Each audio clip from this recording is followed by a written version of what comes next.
Salut, j'espère que vous allez bien. C'est Valdez Nofé de Mardi Élevage.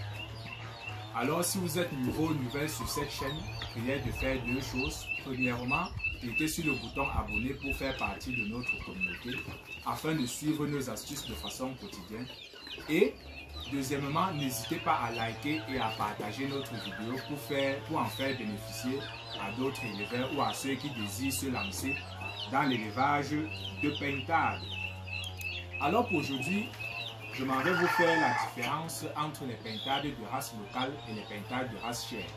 Il est à noter que les pintades de race chère s'appellent encore les pintades importées, ou alors dans d'autres pays d'Afrique de l'Ouest, on les appelle les pintades galore. Donc au Cameroun, on a donc ces deux principales races-là, qui sont les pintades de race locale et les pintades de race chère. Alors je m'en vais vous faire ou alors donner quelques petites différences qu'il y a entre ces deux races.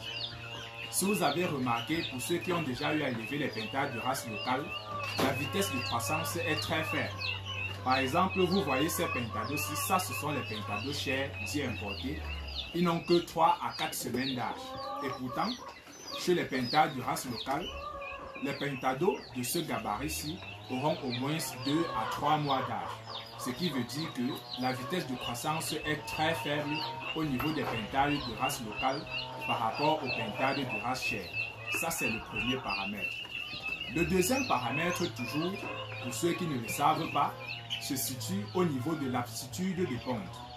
Au niveau des pintades de race locale, elles ne pondent que 3 mois sur 12 dans l'année. Vous voyez que la production est très faible et on n'a pas beaucoup de petits. Du coup, pour un projet d'élevage, ça ne peut pas tenir sur le long terme. Or, les pintades de race importée ou alors chères, comme ces pintades-ci, peuvent pondre 8 à 9 mois sur 12 dans l'année. Ce qui fait que vous aurez pratiquement les œufs et les petits durant tout le long de l'année et vous pourrez être constamment sur le marché.